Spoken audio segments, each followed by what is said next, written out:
ಕಾಲಿಗೆ ವ್ಯತಿರಿಕ್ತವಾಗಿ ಕಾಲಿನ ವಿರೋಧವಾಗಿ ನಡೆಯುವುದು ಯಾರಿಂದಲೂ ಸಾಧ್ಯವಿಲ್ಲ.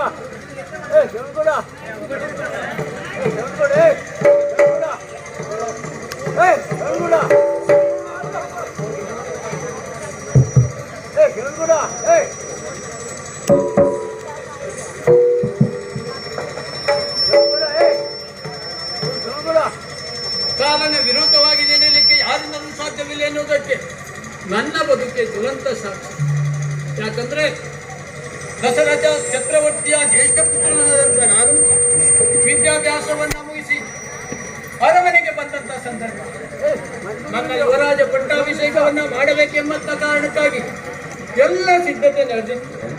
ಆದರೆ ಮಾತೆಯಾದಂತ ಕೈಕೆಯ ಮಾತಿನ ಪ್ರಕಾರ ಭರತನಿಗೆ ಈ ನಾಡಿನ ಪಟ್ಟಾಭಿಷೇಕ ಆಗಬೇಕು, ಜೊತೆಗೆ ರಾಮ 14 ವರ್ಷ ವನವಾಸದ ದೀಕ್ಷೆಯನ್ನು ಕೈಗೊಳ್ಳಬೇಕು ಎನ್ನುವ ಮಾತಿಗೆ ಕಟ್ಟು ಬಿದ್ದು ಪಿತೃವಾಕ್ಯ ಪರಿಪಾಲನೆಗಾಗಿ ಕಾಡಿಗೆ ಹೊರಟಲು ಸಿದ್ಧನಾದ ಅಂತ ಸಂದರ್ಭದಲ್ಲಿ ನನ್ನ ಮಡದಿಯಾದಂಥ ಸೀತೆ ನನ್ನೊಟ್ಟಿಗೆ ಬರಲು ಸಿದ್ಧನಾದ, ಜೊತೆಗೆ ಲಕ್ಷ್ಮಣನು ಬರಲು ಸಿದ್ಧನಾದ. ಹೀಗೆ ನಾವು ವನಾಭಿಮುಖವಾಗಿ ಹೊರಟಂತಹ ಸಂದರ್ಭದಲ್ಲಿ ಚಿತ್ರಕೂಟದಲ್ಲಿ ಬಂದು ನೆಲೆಸಿದೆವು. ಚಿತ್ರಕೂಟದಲ್ಲಿ ನೆಲೆಸಿದ್ದಂತಹ ಸಂದರ್ಭದಲ್ಲಿ ತಮ್ಮನಾದ ಭರತನೇ ಬಂದು ತಂದೆ ಆದಂತಹ ದಶರಥ ಚಕ್ರವರ್ತಿ ಅಳಿದಂತ ವಿಚಾರವನ್ನು ತಿಳಿಸಿದ. ದಶರಥ ಚಕ್ರವರ್ತಿಯ ಜ್ಯೇಷ್ಠ ಪುತ್ರನಾದ ನಾನು ತಂದೆಯ ಕಾರ್ಯವನ್ನ ಚಿತ್ರ ಕಾರ್ಯವನ್ನ ಮಾಡಬೇಕಾದ್ರೆ ನನ್ನ ಆಸೆ ಕರ್ತವ್ಯ ಅಂತ ತಿಳಿಸಿ ಕಾರ್ಯವನ್ನ ಮಾಡಿ ಮುಗಿಸಿದೆ. ಅದಲ್ಲದೆ ಅಯೋಧ್ಯ ಅಧಿಕಾರವನ್ನ ಭರತನ ಪದತಲದಲ್ಲಿ ಇರಿಸಿದ. ಆದರೆ ಅದನ್ನು ನಿರಾಕರಿಸಿ ಭರತನಿಗೆ ನೀನ ಪುನಃ ಅಯೋಧ್ಯೆಗೆ ಮರಳಿ ಅಧಿಕಾರವನ್ನು ನಡೆಸುವಂತ ಹೇಳಿದೆ. ಹೀಗೆ ಮುಂದುವರಿಯುತ್ತಾ ಪಂಚವಟಿ ಕ್ಷೇತ್ರದಲ್ಲಿ ಬಂದಂತ ನಿಂತ ಸಂದರ್ಭ ಅಲ್ಲಿ ಪರ್ಣ ಕುಟೀರವನ್ನು ನಿರ್ಮಿಸಿ ಅಲ್ಲೇ ಕೆಲವು ದಿವಸ ವಾಸ ಮಾಡಿದರು. ಅಂತ ಸಂದರ್ಭದಲ್ಲಿ ನಾನು ಹಾಗೂ ಲಕ್ಷ್ಮಣ ಇಲ್ಲದಂತ ಸಂದರ್ಭದಲ್ಲಿ ನನ್ನ ಧರ್ಮಪತ್ನಿಯಾದ ಸೀತೆಯನ್ನ ಕಳೆದುಕೊಳ್ಳುವಂತಹ ಪರಿಸ್ಥಿತಿ ಬಂದೊದಗಿತ್ತು. ಹೀಗೆ ಸೀತೆ ಎಲ್ಲಿದ್ದಾಳೆ ಅಂತ ಹುಡುಕುತ್ತಾ ಮುಂದೆ ಸಾಗಿದಾಗ ಸರಳ ಶ್ರೇಷ್ಠನಾದಂತಹ ಜಟಾಯು ಎದುರಾದ. ಅವನಿಂದ ವರ್ತಮಾನ ಕೇಳಿದೆ. ದ್ರೋಣನಾದಂತಹ ರಾವಣ ಸೀತೆಯನ್ನ ಕದ್ದೊಯ್ದಿದ್ದಾನೆ ಎನ್ನುವುದಾಗಿ ಕೇಳಿದೆ. ಹೀಗೆ ಮುಂದೊತ್ತಿ ಸೀತೆಯನ್ನು ಹುಡುಕುತ್ತಿರುವಂತಹ ಸಂದರ್ಭದಲ್ಲಿ ಶಾಪದಿಂದ ತಿಳಿಯಾಗಿ ಬಿದ್ದಂತ ಅಹಲ್ಯ ನನ್ನ ಪಾದ ಸ್ಪರ್ಶದಿಂದ ಶಾಪ ವಿಮೋಚನೆಗೊಂಡರು. ಹಾಗೆ ನನ್ನ ಬರುವಿಕೆಗಾಗಿ ಕಾದು ಕುಳಿತಂತಹ ಶಮನಿಗೆ ದರ್ಶನವನ್ನು ನೀಡಿದೆ. ಕಬಂಧನಿಗೂ ಸಹ ಮೋಕ್ಷವನ್ನು ಕರುಣಿಸಿದೆ. ಹೀಗೆ ಪಂಪಾ ನದಿಯ ತೀರದಲ್ಲಿ ಹೋಗುತ್ತಿರುವಂತಹ ಸಂದರ್ಭದಲ್ಲಿ ಸರಳ ಶ್ರೇಷ್ಠನಾದಂತಹ ಹನುಮಂತ ನನ್ನ ಎದುರಾದ. ಅವನು ತನ್ನ ದಾಸತ್ಯವನ್ನು ಕೇಳಿದ. ಅವನಿಗೆ ದಾಸತ್ವವನ್ನು ನೀಡಿ ಹೀಗೆ ಮುಂದುವರಿಯುವಾಗ ಅಲ್ಲಿ ಕಿಷ್ಕಿಂಧೆಯಲ್ಲಿ ಸುಗ್ರೀವನನ್ನ ನನಗಾಗಿ ಕಾಯ್ತಾ ಇದ್ದಾನೆ ಎನ್ನುವ ವಾರ್ತೆಯನ್ನ ಕೇಳಿದೆ.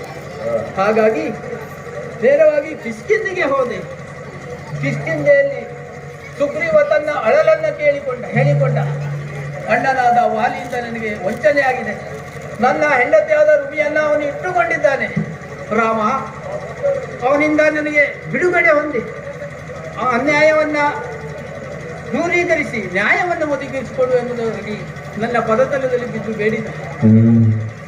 ದೌಷ್ಟ್ಯವನ್ನು ಅಳಿಸುವುದು, ದುಷ್ಟರನ್ನು ನೀವು ಸಂಹರಿಸುವುದು ನಮ್ಮ ಸೂರ್ಯವಂಶದ ಆದ್ಯ ಕರ್ತವ್ಯವಾದ್ದರಿಂದ ಅವನನ್ನು ಕೊಂದು ಮುಗಿಸಿದೆ. ಬಾಣ ಪ್ರಯೋಗ ಮಾಡಿ ಕೊಂದು ಮುಗಿಸಿದೆ. ಹಾಗೆ ಅವನ ಇಚ್ಛೆಯಂತೆ ಮೋಕ್ಷವನ್ನು ಕರುಣಿಸಿದೆ. ಹಾಗೆ ವಾಲಿ ಸುಗ್ರೀವ ಇನ್ನೊಂದು ಮಾತನ್ನು ಹೇಳಿದ. ನನ್ನ ಹೆಂಡತಿಯಾದ ರುಮಿಯನ್ನ ನನಗೆ ಒದಗಿಸಿಕೊಟ್ಟೆ ಅಂತಾದರೆ ಸೀತಾಮಾತೆಯನ್ನು ಉಳಿಸುವಲ್ಲಿ ನಾವೆಲ್ಲರೂ ನೆರವಾಗುತ್ತೇವೆ ಎಂಬುದಾಗಿ ಹೇಳಿದ. ಹೀಗೆ ಪ್ರಸವನ ಪರ್ವತದಲ್ಲಿ ಕಾಲ ಕಳೆಯುತ್ತಿರುವಂತಹ ಸಂದರ್ಭದಲ್ಲಿ ಒಂದಲ್ಲ, ಎರಡಲ್ಲ, ಮೂರಲ್ಲ, 4 ತಿಂಗಳುಗಳೇ ಕಳೆದು ಹೋದವು. ಮಳೆಗಾಲ ಉತ್ತರಿಸಿದ ನಂತರ ಸೀತೆಯನ್ನು ಹುಡುಕಿ ಕೊಡುವುದಾಗಿ ಸುಗ್ರೀವ ಮಾತು ಕೊಟ್ಟಿದ್ದ. ಯಾಕೆ ಬರಲಿಲ್ಲ ಎನ್ನುವುದಾಗಿ ಯೋಚಿಸ್ತಾ ಇದ್ದೇನೆ. ಹಾಗೆ ಯಾಕೆ ಬರಲಿಲ್ಲ ಎನ್ನುವುದಾಗಿ ಲಕ್ಷ್ಮಣನನ್ನ ಕೇಳಿ ಬರಲು ಕಳಿಸಿದ್ದೆ. ನೋಡೋಣ, ಅವರ ನಿರೀಕ್ಷೆಯಲ್ಲೇ ಇರ್ತೇನೆ. ರಾಮ ಪಾವನ ನಾಮ, ರಾಮ ಪಾವನ ನಾಮ, ರಾಮ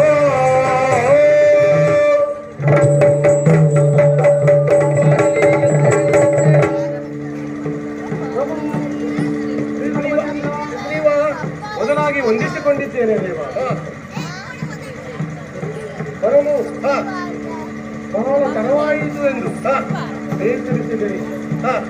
ಕಾರಣ ಮಳೆಗಾಲವಾಗಿದ್ದರಿಂದ ಕಪಿಗಳೆಲ್ಲ ಆಹಾರವನ್ನು ಅರಿಸುತ್ತಾ ದೂರಕ್ಕೆ ಹೊರಟಿದ್ದವು. ಅವುಗಳನ್ನೆಲ್ಲ ಒಂದುಗೂಡಿಸಿಕೊಂಡು ಸೇನೆ ಸಮೇತವಾಗಿ ನಿಮ್ಮ ಚರಣ ಕಮಲಗಳಿಗೆ ಬಂದು ಮುಟ್ಟುವುದರಲ್ಲಿ ನಮ್ಮದು ವಿಳಂಬವಾಯಿತು ದೇವ. ಸುಗ್ರೀವ, ನಾನು ಅಂದುಕೊಂಡಿದ್ದ ಹಾಗಲ್ಲ. ನಿನಗೆ ಹೆಂಡತಿ ದೊರಕಿದ್ದಾಳೆ, ನನಗೆ ಅಧಿಕಾರ ಸಿಕ್ಕಿದೆ ಎನ್ನುವ ಕಾರಣಕ್ಕಾಗಿ ಸಮಯ ಕಳೆದಲ್ಲಿ ಗೊತ್ತಾಗಲಿಲ್ಲ ಅಂತ ತಿಳ್ಕೊಂಡು. ಭಗವಂತ, ನಿನ್ನ ಅನುಗ್ರಹದಿಂದ ಪತ್ನಿಯನ್ನು ಪುನಃ ಪಡೆದವನು ನಾನು. ಕಿಷ್ಕಿಂಧೆಯ ಅರಸನಾಗಿ ಮೆರೆದೆ. ನಿನ್ನ ಅನುಗ್ರಹದಿಂದ ಉದ್ಧಾರವಾದಂತಹ ಈ ಸುಗ್ರೀವನು ನಿನ್ನ ಆಜ್ಞೆಯನ್ನು ಎಂದು ಪಾಲಿಸುವವನೇ ಹೊರತು ಎಂದು ಮಾತು ತಪ್ಪುವವನಲ್ಲ. ದೇವ, ನಿನ್ನ ಅನುಗ್ರಹಕ್ಕಾಗಿಯೇ ಕಾಯುತ್ತಿದ್ದವರು ನಾವು. ವಾನರ ಸೇನೆಗಳನ್ನೆಲ್ಲ ಒಂದುಗೂಡಿಸಿಕೊಂಡು ಬಂದಿದ್ದೇವೆ.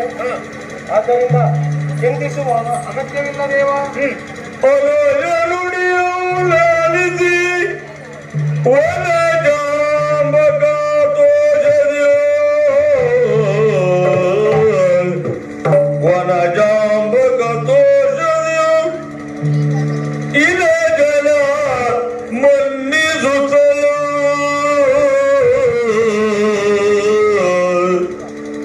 ಜನಕನ ಮಗಳನ್ನರಸಲು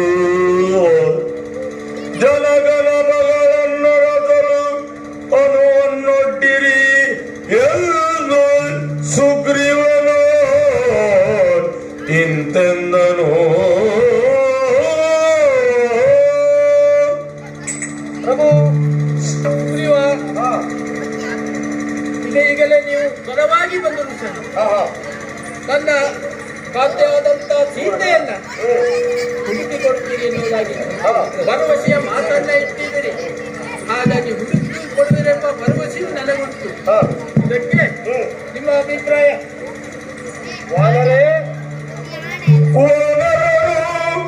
ಕೇಳಿರಯ್ಯ ಎನ್ನ ಮಾತಾನು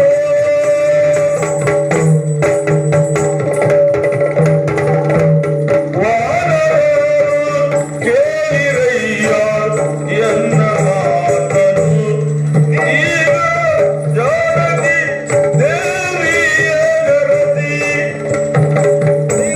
ಜಾನಕಿ ದೇವಿಯ ಗರತಿ ಕಾಣಬೇಕು ನೀವೆಲ್ಲರೂ. ಕೇಳಿರಯ್ಯ ಎನ್ನ ಮಾತು.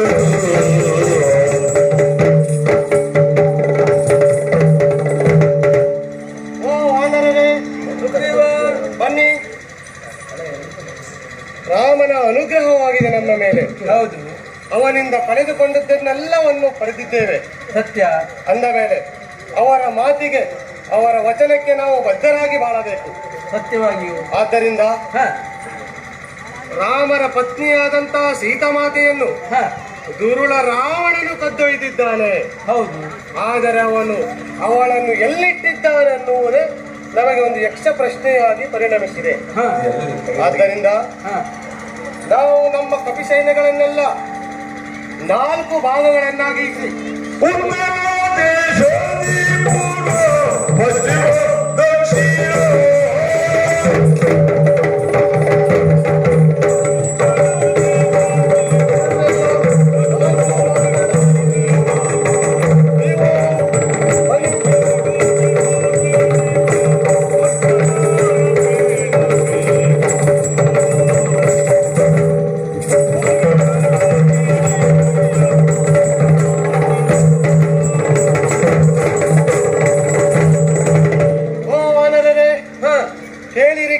ಕೇಳಿರಿ.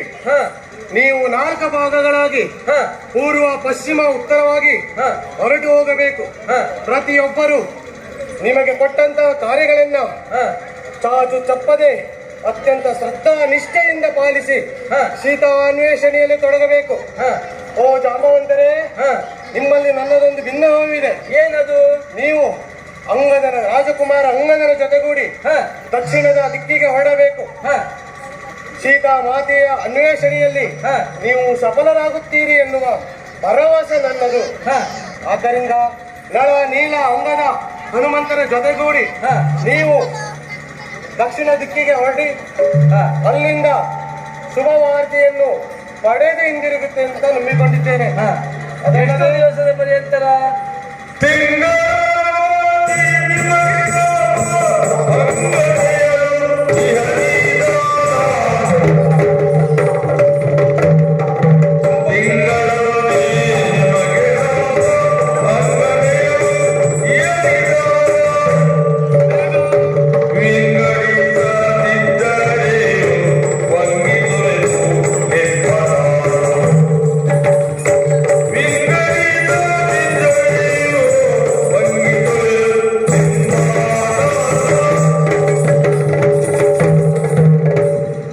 ಓ ಜಾಮವಂತರೇ, ಸುಗ್ರೀವ.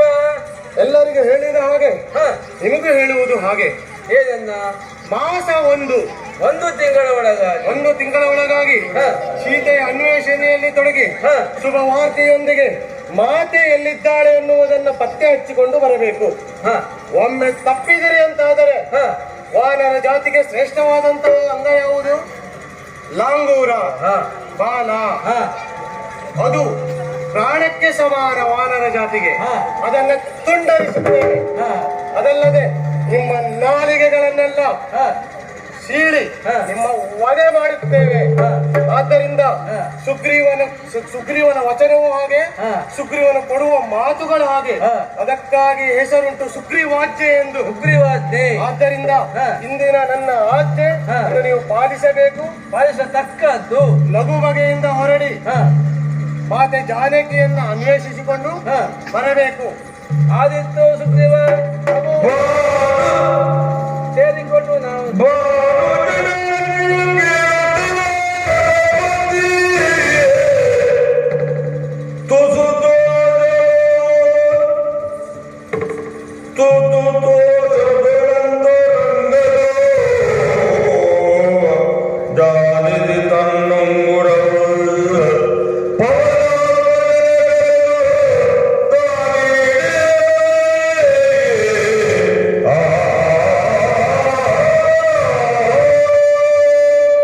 ವಂದಿಸಿಕೊಂಡಿದ್ದೇವೆ.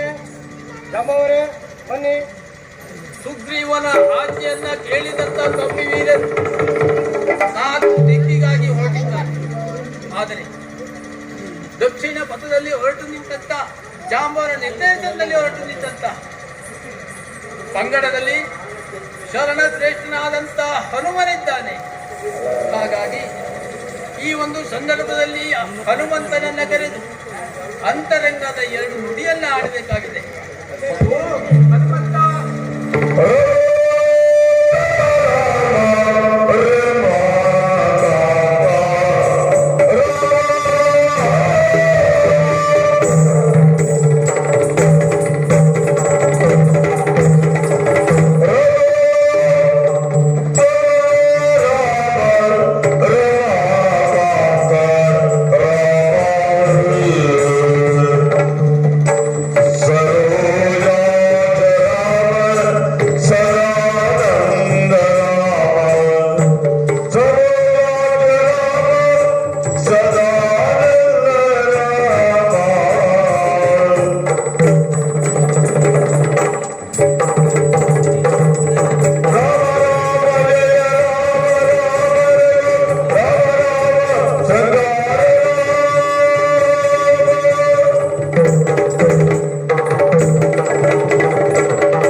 ಹನುಮ ವಂದಿಸಿಕೊಳ್ಳುತ್ತಿದ್ದಾರೆ. ನಮೋವಾಗಲಿ ಆಂಜನೇಯ, ಎದ್ದೇಳು.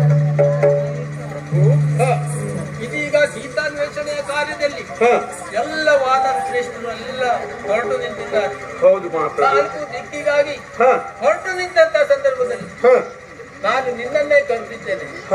ಯಾಕೆ ಯಾಕೆ ಗೊತ್ತಾ? ಈ ವಾನರ ಶ್ರೇಷ್ಠರೆಲ್ಲ ಹೊರಟು ನಿಂತರು ಸಹಜ.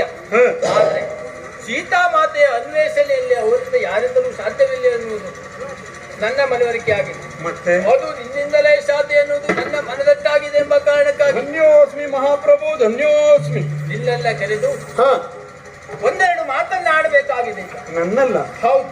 ಏನು ಮಹಾಸ್ವಾಮಿ ಅದು? ಯಾಕೆ ಗೊತ್ತಾ, ಹ, ಇದುವರೆಗೂ ನೀವು ಸೀತೆಯನ್ನ ಕಂಡವರಲ್ಲ. ಖಂಡಿತ ಇಲ್ಲ. ಸೀತೆಯು ನಿಮ್ಮನ್ನ ಕಂಡಿದ್ದಿಲ್ಲ. ಇಲ್ಲ. ನೀವು ಅವಳ ಅನ್ವೇಷಣೆಗಾಗಿ ಹೊರಟು ನಿಂತಿದ್ದೀರಲ್ಲ, ಹ, ಹಾಗಾಗಿ ಅಪರಿಚಿತ ಸ್ಥಾನದಲ್ಲಿ ಕಂಡಂತ ಹೆಣ್ಣು ಸೀತೆ ಎನ್ನುವುದಾಗಿ ಗುರುತು ಹೊತ್ತಬೇಕು. ಹೇಗೆ ಗುರುತು ಹಿಡಿಯುವುದು? ಹಾಗಾಗಿ ನಿನ್ನನ್ನು ಕರೆದಿದ್ದು. ಹ. ಹೇಗೆ ಗೊತ್ತಾ, ಅವಳ ಕೆಲವು ಕುರುಹುಗಳನ್ನ ನಿನಗೆ ಹೇಳ್ತೇನೆ. ಜೊತೆಗೆ ಹ, ಅವಳಿಗೂ ನನಗೂ ನಡೆದಂತ ಇಬ್ಬರಲ್ಲಿ ಅಂತರಂಗದ ಸಂಭಾಷಣೆಯನ್ನ, ಹ, ಕೆಲವು ಸಂಭಾಷಣೆಗಳನ್ನ ನಿನ್ನ ಕಿವಿಯಲ್ಲಿ ಅರುತ್ತೇನೆ, ಅದನ್ನೆಲ್ಲ ಕೇಳಿ. ಮಹಾಪ್ರಭು, ನೀವೇನೋ ಅರುಹಿದಿರಿ. ಸೀತೆಯನ್ನು ಕಂಡಾಗ ಈ ಲಕ್ಷಣಗಳಿದ್ದರೆ ಅವಳು ಸೀತಾ ಮಾತೆ ಎನ್ನುವುದಾಗಿ ಗುರುತು ಹಿಡಿಯಬೇಕು ಎನ್ನುವುದಾಗಿ. ಸರಿ. ಆದರೆ ಅಪರಿಚಿತವಾದಂತಹ ಪ್ರದೇಶ, ಆಗಲೂ ನನ್ನನ್ನು ನಂಬದೇ ಹೋದರೆ ಏನಾದ್ರೂ ಒಂದು ಉಪಾಯ ಉಳಿಯಬೇಕಲ್ಲ, ಏನಾದ್ರೂ ಹೇಳಬೇಕಲ್ಲ. ಅದಕ್ಕಾಗಿ ಆಂಜನೇಯ, ಹ, ನಿನ್ನ ಮಾತು ನಿಜ. ಹ, ಅಪರಿಚಿತ ಸ್ಥಾನದಲ್ಲಿ ಕಾಣ ಸಿಕ್ಕದಾಗ ಯಾರಿಗೊಂಡು ಭಯವೇ ಆಗ್ತದೆ. ಸರಿ. ಭಯದಲ್ಲಿದ್ದಾಳೆ. ಹ, ಹಾಗಾಗಿ ಬಂದವ ರಾಮದೂತ ಎನ್ನುವುದಾಗಿ ಹೇಳಿದ್ರು ಸಹ ಹ, ಅವಳು ಒಪ್ಪುವ ಹಾಗಿಲ್ಲ. ಸರಿ. ಅಂತ ಸಂದರ್ಭದಲ್ಲಿ ಇದು ನನ್ನ ಮುಗುಲಿ ಉಂಗುರವನ್ನ ನಿನಗೆ ಕೊಡ್ತೇನೆ, ಮಹಾಪ್ರಸಾದ. ಇದನ್ನ ಅವಳಿಗೆ ಕೊಡ್ತೇನೆ ಅಂತಾದ್ರೆ ಅವಳು ಖಂಡಿತ ನಂಬುತ್ತಾಳೆ. ಮಗು, ಈ ಒಂದು ಕಾರ್ಯದಲ್ಲಿ ಯಶಸ್ವಿಯಾಗಿ ಬಾ. ನಮೋ ನಮಃ. ಶ್ರೀರಾಮ ಜಯ ರಾಮ, ಜಯ ಜಯ ರಾಮ, ಶ್ರೀರಾಮ ಜಯ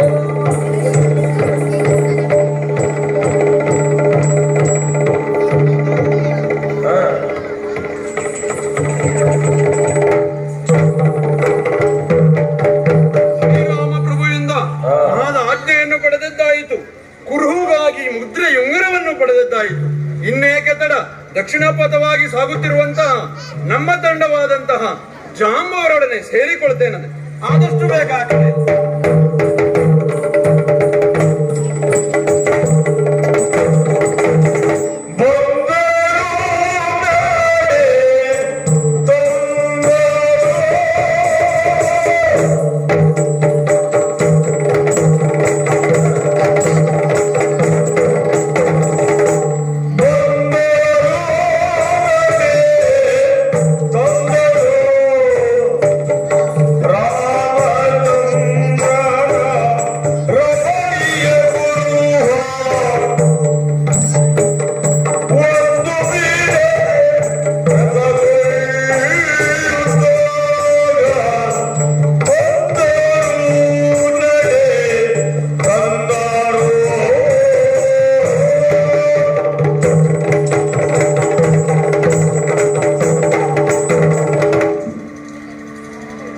ರಾಮನ ಮಾತಿನ ಪ್ರಕಾರವಾಗಿ ನಮ್ಮ ಒಡೆಯನಾಗಿರುವಂತ ಸುಗ್ರೀವನ ಮಾತಿನಂತೆ ಸೀತೆಯನ್ನ ಹುಡುಕುವುದಕ್ಕಾಗಿ ನಾವು ಸಮುದ್ರದ ತೀರಕ್ಕೆ ಬಂದು ಮುಟ್ಟಿದ್ದೇವೆ. ಜಾಂಬವ ದೇವರೇ, ಆದರೆ ನಮಗೆ ಬಂದಂತಹ ವಿಘ್ನಗಳೆಷ್ಟು. ಹೌದು, ಈ ಸಮುದ್ರ ತೀರಕ್ಕೆ ಬರುವುದಕ್ಕಿಂತ ಮೊದಲು ಅದೆಷ್ಟೋ ಘಟನೆಗಳು ನಡೆದು ಹೋಗಿದೆ. ಆದರೂ ರಾಮನ ಅನುಗ್ರಹದಿಂದ ನಾವು ಇಲ್ಲಿವರೆಗೆ ಬಂದಿದ್ದೇವೆ. ಸುಗ್ರೀವ ದೇವ ಕೊಟ್ಟಂತಹ 1 ತಿಂಗಳ ಅವಧಿ ಈಗಾಗಲೇ ಹಲವಾರು ದಿನಗಳನ್ನ ಕಳೆದುಕೊಂಡಿದ್ದೇವೆ. 22 ದಿವಸ ಮುಗಿದು ಹೋಗಿದೆ. ಬರುತ್ತಾ ನಾವು ಬಂದಂತಹ ಪ್ರದೇಶ ಒಂದು ವಿಶೇಷವಾದಂತಹ ಪ್ರದೇಶವನ್ನು ತಲುಪಿದೆವು. ಆ ಪ್ರದೇಶವನ್ನು ತಲುಪಿದಾಗ ನಡೆದಂತಹ ಘಟನೆ ಎಂತದ್ದು, ಯಾವುದೋ ಒಂದು ಪ್ರದೇಶಕ್ಕೆ ಇಳಿಯಬೇಕು ಎನ್ನುವಾಗ ಇನ್ನೆಷ್ಟು ಜನ ಬಂದು ನಮ್ಮನ್ನು ಎಳೆದುಕೊಂಡು ಹೋಗುತ್ತಾ ಇರುವಾಗ ನಮ್ಮನ್ನ ಶಿಕ್ಷಿಸಲು ಮುಂದಾದರು. ಹಾಗೆ ಅಲ್ಲವೇ ನಿಮ್ಮ ನಿರ್ದೇಶನದಂತೆ ಈ ಹನುಮ ಬೃಹದಾಕಾರವಾಗಿ ಬೆಳೆದು ನಿಂತು ನನ್ನ ಆಕೃತಿಯನ್ನು ನೋಡಿ ವಜ್ರ ಮುಷ್ಟಿಯನ್ನು ಎತ್ತಿದಾಗ ಕಾಲಿಗೆ ಬಿದ್ದು ಬೇಡಿಕೊಂಡಳು. ಅವಳೇ ಅಲ್ಲವೇ ಸ್ವಯಂ ಪ್ರಭೆ ಎನ್ನುವುದಾಗಿ. ನಾವು ಬಂದಿರುವುದು ರಾಮ ಕಾರ್ಯಕ್ಕಾಗಿ. ರಾಮ ಕಾರ್ಯಕ್ಕೆ ನೀವು ಸಹಾಯಕರಾಗಿ ದುಡಿಯಬೇಕು, ನಾವು ದುಡಿತಾ ಇದ್ದೇವೆ, ನಿಮ್ಮ ಸಹಕಾರ ಬೇಕು ಎನ್ನುವುದಾಗಿ ಕೇಳಿಕೊಂಡಾಗ ಅವಳೇ ಅಲ್ಲವೇ ರಾಮ ಕಾರ್ಯಕ್ಕೆ ದಾರಿಯನ್ನು ತೋರಿದವಳು, ನಮ್ಮನ್ನು ಬೀಳ್ಕೊಟ್ಟಳು. ಅಲ್ಲಿಂದ ಬಂದು ನಾವು ಈ ಒಂದು ಪ್ರದೇಶಕ್ಕೆ ಬಂದು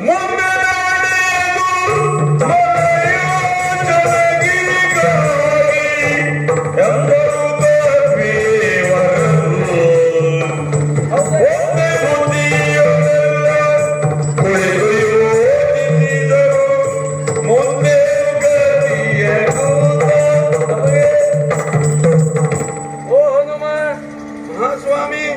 ಇಲ್ಲಿವರೆಗೆ ಬಂದಿದ್ದೇವೆ ನಾವು. ಹ ಮುಂದೇನು ಮಾಡಬೇಕು ಎನ್ನುವುದಾಗಿ ಆಲೋಚನೆ ಆಗ್ತಾ ಇದೆ. ಹ ಯಾಕೆಂದರೆ ನಮ್ಮವರೆಲ್ಲರನ್ನ ಸೇರಿ ಹ ಈ 100 ಯೋಜನೆ ಇರುವಂತ ಈ ಸಮುದ್ರವನ್ನ ದಾಟುವುದು ಹೇಗೆ ಅಂತ ವಿಚಾರಿಸಿದಾಗ ಒಬ್ಬೊಬ್ಬರು ಹೇಳ್ತಾರೆ, ನಾವು ಇಷ್ಟೊಂದು ಹಾರ್ತೇವೆ, ಇಷ್ಟು ಯೋಜನೆ ಹಾರ್ತೇವೆ ಎನ್ನುವುದಾಗಿ.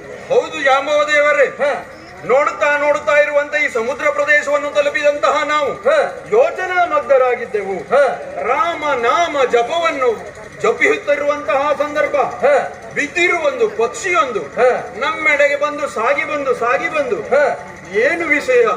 ರಾಮನ ವಿಷಯವನ್ನ ಹೇಳ್ತಾ ಇದ್ದೀರಿ, ಜೊತೆಯಲ್ಲಿ ನನ್ನ ಸಹೋದರನಾಗಿರುವಂತಹ ಜಟಾಯುವಿನ ವಿಷಯವನ್ನು ಹೇಳ್ತಾ ಇದ್ದೀರಿ ಎಂದು ಕೇಳಿದಾಗ ನಾವು ನೋಡುತ್ತಿರುವಂತಹ ಆ ಪಕ್ಷಿಯ ರೆಕ್ಕೆಯೆಲ್ಲ ಬಲಿದುಕೊಂಡು ಚಿಗುರೊಡೆದವು, ರೆಕ್ಕೆಗಳು ಮೂಡಿದವು. ಕಾರಣವನ್ನು ತಿಳಿದಾಗ ಆತ ಸಂಪಾತಿ ಎನ್ನುವುದಾಗಿ ಅರಿತುಕೊಂಡೆವು.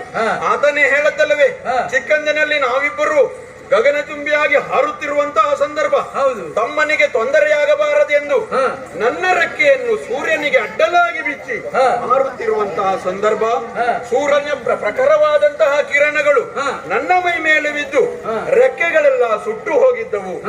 ಇಂದು ನೀವು ರಾಮ ಜಪವನ್ನು ಜಪಿಸಿದ್ದರಿಂದ ನನ್ನ ರೆಕ್ಕೆಗಳೆಲ್ಲ ಪುನಃ ಪ್ರಾಪ್ತಿಯಾಯಿತು. ನಂತರ ನಾವು ಜಟಾಯುವಿನ ಸ್ಥಿತಿಯನ್ನು ಹೊರಹಿದೆವು. ರಾವಣ ಸೀತೆಯನ್ನು ಕದ್ದೊಯ್ಯುವಾಗ ಜಟಾಯುವಲ್ಲವೇ ತಡೆದದ್ದು ರಾವಣನನ್ನು. ತಡೆಯುವಂತಹ ಸಂದರ್ಭದಲ್ಲಿ ಆ ದುರುಳ ರಾವಣನು ಹರಿತವಾದ ತನ್ನ ಖಡ್ಗದಿಂದ ಜಟಾಯುವಿನ ರೆಕ್ಕೆಯನ್ನೇ ಕತ್ತರಿಸಿದನು. ಇದನ್ನು ತಿಳಿದಂತಹ ಸಂಪಾತಿ ಕ್ರೋಧಗೊಂಡಿತು. ರಾಮ ಕಾರ್ಯಕ್ಕೆ ನನ್ನ ಸಹಕಾರವನ್ನು ನೀಡುತ್ತೇನೆ. ನಾನು ವಯಸ್ಸಿನಿಂದ ಕೂಡಿರಬಹುದು, ನನ್ನ ಕಣ್ಣು ಅನೇಕ ಯೋಜನೆಗಳ ದೂರವರೆಗೆ ನನಗೆ ಕಾಣುತ್ತದೆ. ಹಾಗಾಗಿ ರಾಮ ಕಾರ್ಯದಲ್ಲಿ ನೀವು ಸೀತೆಯನ್ನು ತಂದಿರುವಂತಹ ಸಂದರ್ಭ ನಾನು ನೋಡ್ತಾ ಇದ್ದೇನೆ. ಅಗೋ ನೋಡಿ, ಅಲ್ಲಿ ಕಾಣುತ್ತಿರುವಂತಹ ಲಂಕಾಪಟ್ಟಣ, ಆ ಲಂಕಾಪಟ್ಟಣದಲ್ಲಿ ಸೀತೆಯನ್ನು ಓಡಾಡುತ್ತಿರುವುದು ನನಗೆ ಕುಳಿತುಕೊಂಡಿರುವುದು ಕಾಣುತ್ತಾ ಇದೆ ಅನ್ನುವರು ಹೇಳಿದಾಗ ಅವಳ ಹತ್ತಿರ ಅಲ್ಲವೇ ನಾವು ಕೇಳದ್ದು ಶತಯೋಜನೆಗ ಯೋಜನೆಯಷ್ಟು ಉದ್ದವಿದೆ ಈ ಸಮುದ್ರ ಎಂಬುದಾಗಿ. 100 ಯೋಜನ. ಈಗ ನಾವು ಮಾಡಬೇಕಾದದ್ದೇನು? ಇದನ್ನು ನೀವೇ ಹೇಳಬೇಕು. ನಾನು ನಮ್ಮವರೆಲ್ಲರನ್ನು ಕೇಳಿದಾಗ ಒಬ್ಬೊಬ್ಬರು ಒಂದೊಂದು ಮಾತನ್ನು ಹೇಳ್ತಾರೆ. ನಾನು ಇಷ್ಟು ಅಂತರವಾಗಿ ಹಾರಬಲ್ಲೆ. ಅಂಗದವನ್ನ ಕೇಳಿದಾಗ 90 ಯೋಜನೆಯನ್ನ ಹಾರಬಲ್ಲೆ ಎನ್ನುವುದಾಗಿ ಹೇಳುತ್ತಾ ಇದ್ದಾನೆ. ಹಾಗಾದ್ರೆ ಅವನು 90 ಯೋಜನೆ ಹಾರುತ್ತಾನೆ ಅಂತಂದ್ರೆ 10 ಯೋಜನೆ ಹಾರುವವರು ಯಾರು? ಆದ್ದರಿಂದ ನೀನೇ ಹನುಮ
ಜ್ಞಾನದಲ್ಲಿರುವೆ ನಿನ್ನನ್ನು ಓ ಹನುಮ ಓ ಹನುಮ ನೀನೇ ಕಲಿ ಹನುಮ ಎನ್ನುವುದಾಗಿ ನಿನ್ನನ್ನು ಕರೆಯುತ್ತಾ ಇದ್ದೇನೆ.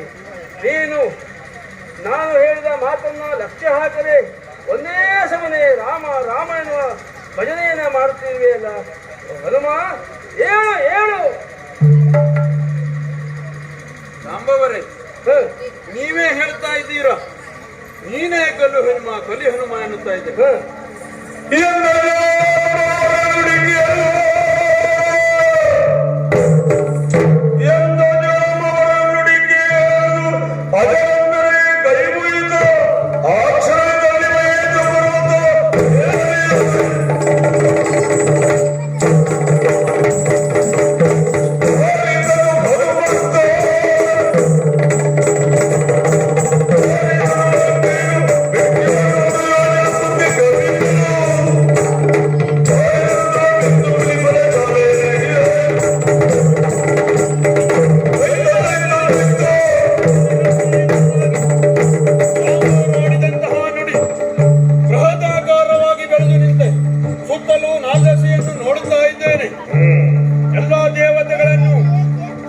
ನೆನಪಿಸಿಕೊಳ್ಳುತ್ತಾ ಇದ್ದೇನೆ. ಜೊತೆಯಲ್ಲಿ ಅಣಿಮ ಗಹಿಮ ಗಣಿಮ ಮಹಿಮ ಅರಿಮ ಎನ್ನುವಂತಹ ಅಷ್ಟ ಸಿದ್ಧಿಗಳನ್ನ ಯೋಚಿಸಿಕೊಂಡು ಬೃಹದಾಕಾರವಾಗಿ ಬೆಳೆದು ನಿಂತಿದ್ದೇನೆ. ಇಷ್ಟೇ ಬೆಳೆದರೆ ಸಾಕೆ, ಇಷ್ಟೇ ಆಶೀರ್ವಾದವೇ ಸಾಕೆ, ಖಂಡಿತ ಸಾಧ್ಯವಿಲ್ಲ. ಅದಕ್ಕಾಗಿ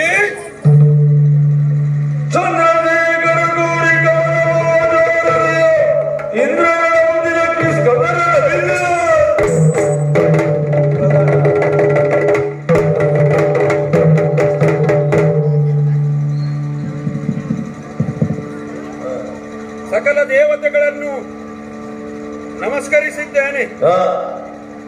ಎಲ್ಲ ದೇವತೆಗಳಿಗೂ ವಂದಿಸಿ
ನಾನು ಯಾವುದೋ ಒಂದು ಪ್ರದೇಶಕ್ಕೆ, ಗೊತ್ತಿರದೇ ಇರುವಂತಹ ಪ್ರದೇಶಕ್ಕೆ ಬಂದು ನಿಂತಿದ್ದೇನೆ.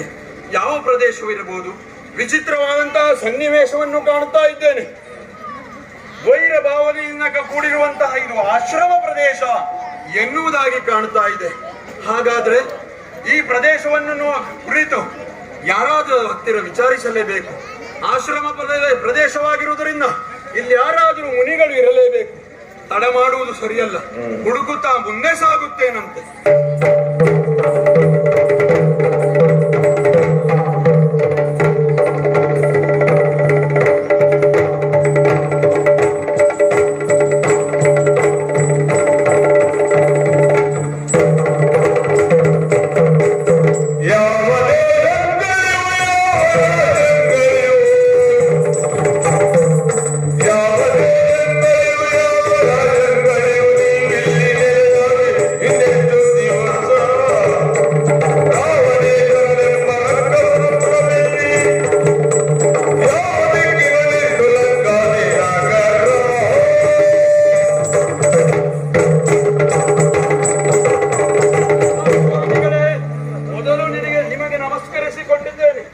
ಮಹಾಸ್ವಾಮಿ ಬಂದು ತಲುಪಿರುವಂತಹ ಪ್ರದೇಶ ಇದು ಯಾವುದು ಎನ್ನುವುದಾಗಿ ನನಗೆ ಅರಿವೇ ಇಲ್ಲದೆ ಹೋಗಿದೆ.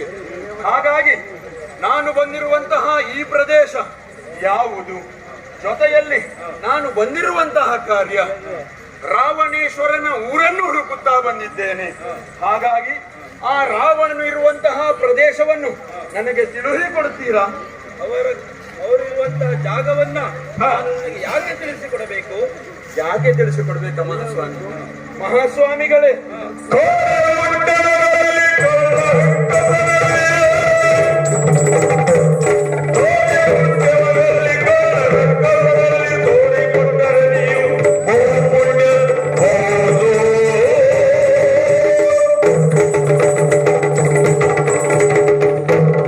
ಮಹಾಸ್ವಾಮಿಗಳೇ, ನಾನು ಬಂದಿರುವಂತಹ ಕಾರ್ಯ ಅಯೋಧ್ಯ ಪಟ್ಟಣದ ಅರಸವಾಗಿರುವಂತಹ ಶ್ರೀರಾಮಚಂದ್ರ, ಆತನ ಮಡದಿಯಾಗಿರುವಂತಹ ಸೀತಾಮಾತೆ, ಆ ಸೀತಾಮಾತೆಯನ್ನು ಒಬ್ಬ ಮುನಿಯ ಮಾರು ವೇಷದಲ್ಲಿ ಹೋಗಿ ರಾವಣೇಶ್ವರ ಕದ್ದುಕೊಂಡು ಬಂದಿದ್ದಾನೆ.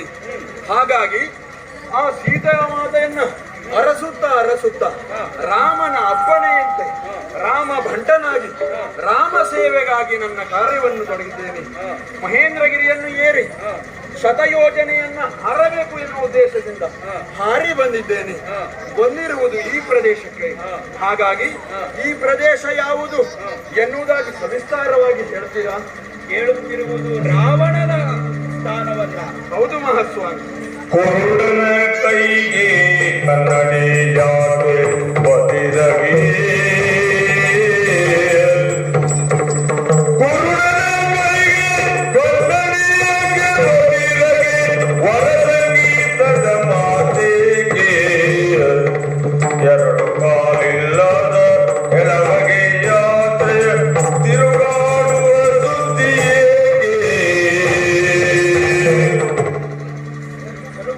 ಮಹಾಸ್ವಾಮಿ, ರಾವಣನ ಆಸ್ಥಾನವನ್ನ, ರಾವಣನಿರುವಂತಹ ಸ್ಥಳವನ್ನ ನನ್ನಲ್ಲಿ ಕೇಳ್ತಾ ಇದ್ದೀಯ. ಹೌದು ಮಹಾಸ್ವಾಮಿ. ನನಗೆ ನಗು ಬರ್ತಾ ಇದೆ. ಯಾಕೆ ಮಹಾಸ್ವಾಮಿ? ಯಾಕಾಗಿ ಎಂದರೆ ಒಂದು ಕುರುಡನಿಗೆ ತನ್ನ ರೂಪವನ್ನು ನೋಡಿಕೊಳ್ಳುವುದಕ್ಕೋಸ್ಕರವಾಗಿ ಕನ್ನಡಿಯನ್ನ ಕೇಳಿದರೆ ಅವನಿಗೆ ಏನೆಂದು ಹೇಳಬಹುದು? ಎಂತಹ ಮಾತನಾಡ್ತೀನಿ ಅಂತವನಿಗೆ ಹುಚ್ಚ ಎಂದು ಕರೆಯಬೇಕಾಗ್ತದೆ ಮಹಾಸ್ವಾಮಿ. ಹೌದು.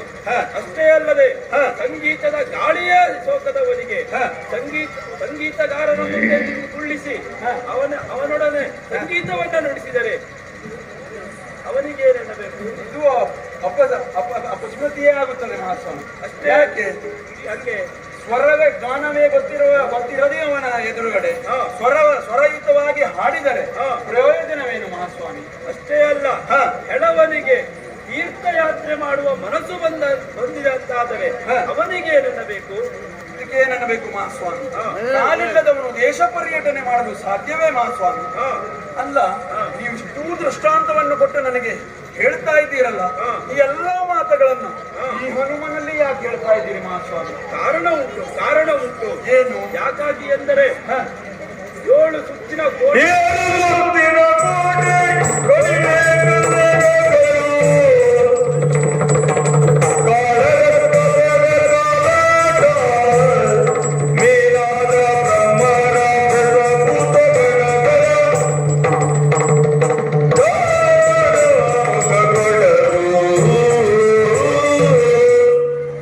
ಹೇಳುವುದಕ್ಕೆ ಕಾರಣವೊಂದುಂಟು. ಏನು ಮಹಾಸ್ವಾಮಿ? ಹೇಳುತ್ತಿರುವುದು ರಾವಣೇಶ್ವರನ ಸ್ಥಾನ. ಅಲ್ಲಿ ಅವನು ಸಾಮಾನ್ಯ ಆದಂತಹ ವ್ಯಕ್ತಿ ಅಲ್ಲ. 3 ಲೋಕವನ್ನೇ ಜಯಿಸಿದಂತಹ ವ್ಯಕ್ತಿ. ತ್ರಿಭುವನದಲ್ಲಣ ರಾವಣೇಶ್ವರ. ಹೌದು. ಅಷ್ಟೇ ಅಲ್ಲದೆ ಅವನ ಕೋಟೆ ಹೇಗಿದೆ? 7 ಸುತ್ತಿನ ಕೋಟೆಯನ್ನ ನಿರ್ಮಿಸಿಕೊಂಡಿದ್ದಾನೆ. ಮೂಲೆ ಮೂಲೆಯಲ್ಲಿ ಕಾವಲಿಗಾಗಿ ರಾಕ್ಷಸರನ್ನ ನೇಮಿಸಿದ್ದಾನೆ.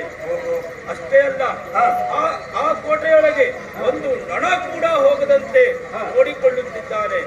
ಈ ರೀತಿಯಲ್ಲಿ ಸರ್ಪಗಾವಲಿರುವಂತಹ ಸ್ಥಾನದಲ್ಲಿ ಒಂದು ಮರದಿಂದ ಮರಕ್ಕೆ ಹಾರುವಂತ ಕಪ್ಪಿ ಹೋಗುತ್ತಾನೆ ಎಂದರೆ ಅದನ್ನು ಹೇಗೆ ಹೇಳಬಹುದು? ಅಷ್ಟೇ ಅಲ್ಲ, ಈ ರೀತಿಯಾಗಿ ಅವರನ್ನ ಕೇಳುವುದಕ್ಕೆ ಒಂದು ಕಾರಣ ಉಂಟು ಎಂದು ಹೇಳುತ್ತಾ ಇದ್ದೀಯಾ? ಹೌದು. ಮುಂದೆ ಮಹಾಸ್ವಾಮಿ, ಹಿಂದೂ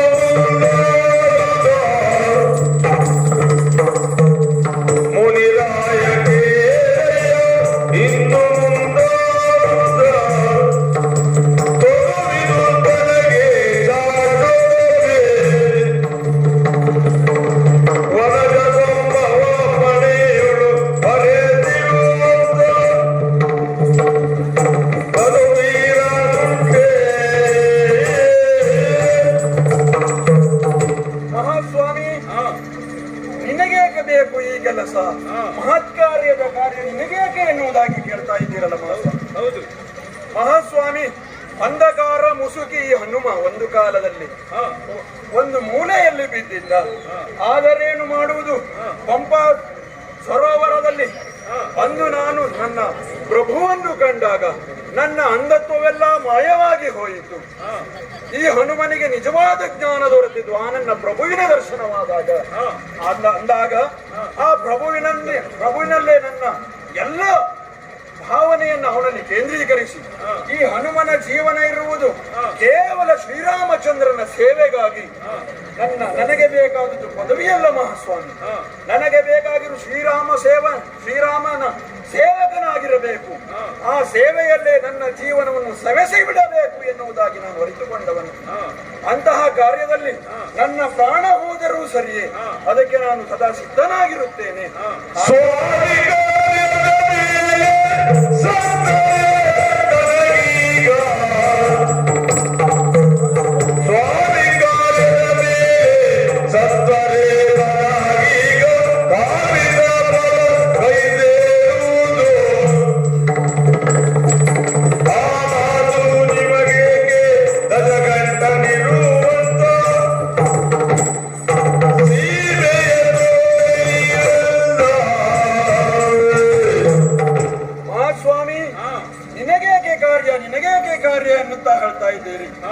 ಶ್ರೀರಾಮನ ಸೇವೆಯಲ್ಲಿ ಅನುದಿನವೂ ಇರಬೇಕು ಎನ್ನುವುದಾಗಿ ನನ್ನ ಕೈಂಕರ್ಯವನ್ನು ತೊಡಗಿದ್ದೇನೆ. ಹಾಗಾಗಿ ಶ್ರೀರಾಮನ ಕೆಲಸದಲ್ಲಿ ಮುಂದುವರೆಯುತ್ತಾ ಸಾಗುವಂತಹ ಸಂದರ್ಭದಲ್ಲಿ ಅನೇಕ ಕಷ್ಟಕೋಟೆಗಳಲ್ಲೂ ಎದುರಾಗ ಬರಬಹುದು. ರಕ್ಕಸರು ಕೂಡಿದ್ದಾರೆ, ನಿನಗೆ ಹೋಗಲು ಕಷ್ಟವಾಗಬಹುದು ಎನ್ನುವುದಾಗಿ ನೀವು ಹೇಳ್ತಾ ಇದ್ದೀರಾ. ಸ್ವಾಮಿ, ಈ ದೇಹವೇ ಶ್ರೀರಾಮನಿಗೆ ಅರ್ಪಣೆಗೊಂಡದ್ದು ಮಹಾಸ್ವಾಮಿ. ಆ ದೇವರ ಕಾರ್ಯದಲ್ಲಿ ನನ್ನ ಈ ಪ್ರಾಣವೇ ಹೋದರೂ ಕೂಡ ನನಗೆ ಅಲ್ಲಿ ಒಂದು ಸ್ಥಾನ ಸಿಗುವುದು ಸದಾ ಸಿದ್ಧ. ಹಾಗಾಗಿ ನನ್ನ ಜೀವವೇ ಹೋದರೂ ಸರಿ, ನಾನು ಆ ಕೆಲಸವನ್ನು ಮಾಡಿಯೇ ಹೋಗುತ್ತೇನೆ.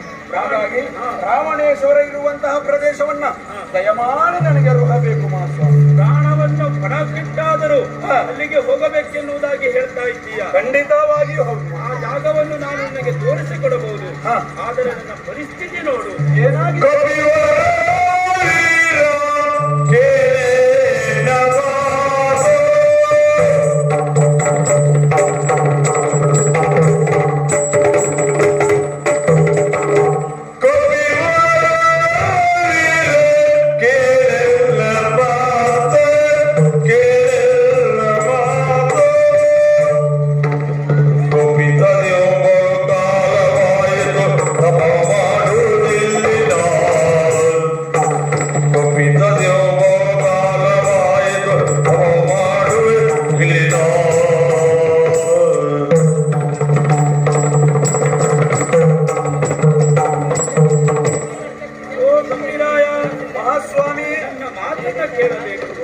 ಪ್ರಾಣವನ್ನ ಪಣಕ್ಕಿಟ್ಟಾದರೂ ಸ್ವಾಮಿಯ ಕಾರ್ಯವನ್ನ ಮಾಡುತ್ತೇನೆ ಎನ್ನುವುದಾಗಿ ಹೇಳ್ತಾ ಇದ್ದೀಯ. ಹೌದು, ನಾನು ನಿನಗೆ ಆ ಜಾಗವನ್ನ ತೋರಿಸುತ್ತೇನೆ. ಆದರೆ ನನ್ನ ಪರಿಸ್ಥಿತಿಯನ್ನ ನೋಡು. ಹಲವು ಕಾಲದಿಂದ ಕೂತಲ್ಲೇ ಕೂತು ಧ್ಯಾನದಲ್ಲಿ ಮಗ್ನನಾಗಿದ್ದ ನನಗೆ ನನ್ನ ಜಡೆಗಳು ಬೆಳೆದು ಪಾತಾಳವನ್ನ ಸೇರಿದೆ. ಹೌದು ಮಹಾಸ್ವಾಮಿ, ಹೇಳುವುದಕ್ಕೆ ಅಸಾಧ್ಯವಾಗಿದ್ದೆ. ನನ್ನದೊಂದು ದೊಡ್ಡ ಮನಸ್ಸು ಮಾಡಿ ನನ್ನನ್ನ ಎಬ್ಬಿಸಿದೆ ಅಂತಾದರೆ ಆ ಜಾಗವನ್ನು ನಾನು ನಿನಗೆ ತೋರಿಸಿಕೊಂಡು ಮಹಾಸ್ವಾಮಿ ನಿಮ್ಮನ್ನು ಎಬ್ಬಿಸಬೇಕಲ್ಲವೇ?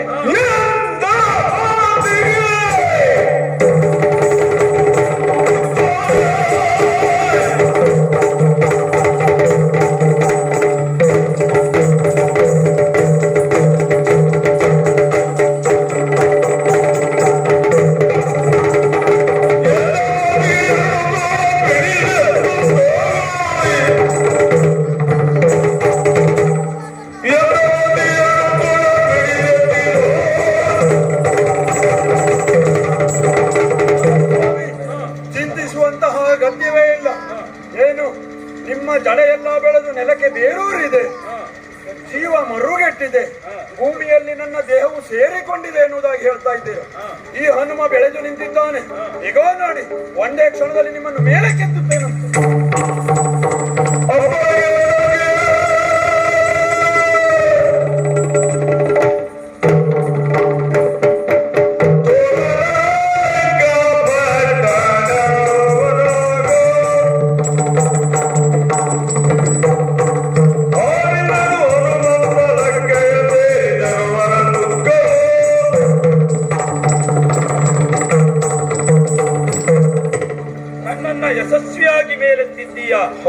ಸ್ವಾಮಿ. ಇದಕ್ಕೆ ಪರಿಯಾಗಿ ಹಾ. ನಾನು ನಿನಗೆ ಲಂಕೆಯನ್ನ ತೋರಿಸಿಕೊಡಬೇಕು. ಹಾ. ಹನುಮ, ಹಾ. ನೀನು ಒಂದೇ ನೆಗೆತದಲ್ಲಿ ಹಾರಿ 700 ಯೋಜನೆಗಳಷ್ಟು ಮುಂದೆ ಬಂದಿದ್ದೀಯ. ಅಂದ್ರೆ ನಾನು ಹಾರಿದ್ದು 800 ಯೋಜನೆ. ಹೌದು, ಓಹೋ. ಇದೋ ನಿನಗ ಬೇಕಾದಂತ ಲಂಕೆ ಹಾ. 700 ಯೋಜನೆಗಳಷ್ಟು ಹಿಂದೆ ಇದೆ. ಹಾ. ಅದೋ ನಿನ್ನ ಕಾರ್ಯ ಯಶಸ್ವಿಯಾಗಲಿ. ಧನ್ಯವಾದ. ನೋಡ್ತಾ ಇದ್ದೇನೆ 700 ಯೋಜನೆಯನ್ನು ಹಿಂದಕ್ಕೆ ಹಾರಬೇಕು. ಇನ್ನೊಮ್ಮೆ ಶ್ರೀರಾಮನನ್ನು ಜಯಿಸಿ, ಶ್ರೀರಾಮನನ್ನು ನೆನೆಸಿ ನೇರವಾಗಿ ಲಂಕಾಪಟ್ಟಣಕ್ಕೆ ಹಾರಬೇಕು. ಜೈ ಶ್ರೀರಾಮ.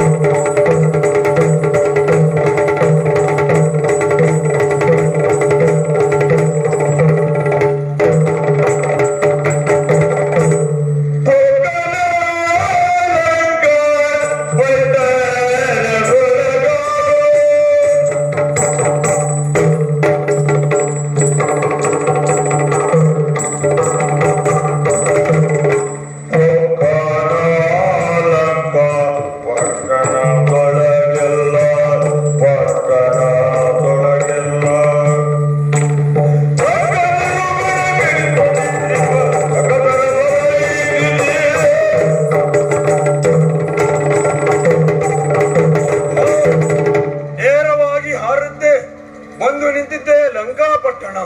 ಅಬ್ಬ ಅಬ್ಬ, ಎಂತಹ ಶಬ್ದ ನನ್ನ ಕಿವಿಗೆ ಅಡರುತ್ತಾ ಇದೆ. ಮಧ್ಯರಾತ್ರಿಯಲ್ಲಿ ಬಂದು ಈ ಪ್ರದೇಶಕ್ಕೆ ಸೇರಿದ್ದೇನೆ. ಇಂತಹ ಸಂದರ್ಭದಲ್ಲಿ ಘೋರವಾದಂತಹ ರಕ್ಕಸರು ಬೊಬ್ಬಿರಿದು ನಿದ್ರೆಯನ್ನು ಹೊಡೆಯುತ್ತಾ ಇದ್ದಾರೆ. ಎಲ್ಲಿ ನೋಡಿದರೂ ರಕ್ಕಸರ ಆ ಮಲಗಿರುವಂತಹ ಶಬ್ದವೇ ಹೊರಹೊಮ್ಮುತ್ತಾ ಇದೆ. ಹಾಗಾಗಿ ತಡೆ ಮಾಡುವುದಲ್ಲ, ನೇರವಾಗಿ ನಾನು ಮುಂದಕ್ಕೆ ಸಾಗಬೇಕು. ಸೀತಾನ್ವೇಷಣೆಯನ್ನು ಮಾಡಬೇಕು.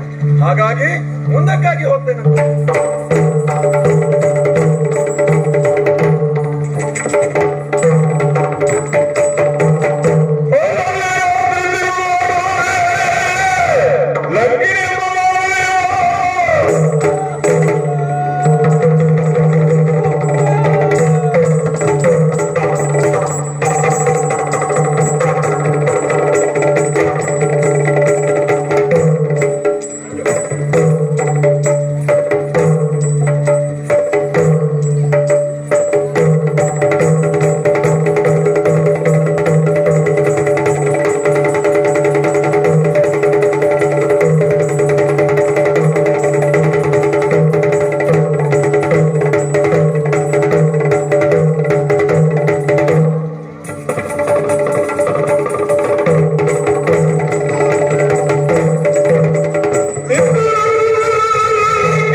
ಸಣ್ಣ ಜನ್ಮ ಮಾಡಿದ್ರು ಮತ್ತೆ ಹಾಗಲ್ಲ.